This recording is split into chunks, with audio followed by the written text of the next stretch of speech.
Okay mga guys, kasalukuyan po tayo ngayon na nandito po sa bayan ng Polang,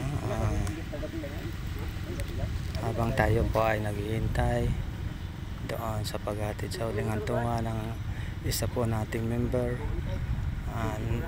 Nagparito po si Silangan Vlog sa tabi ng playa ng bayan ng Pola upang makita po ninyo ang magandang tanawin dito sa bayan ng Pola.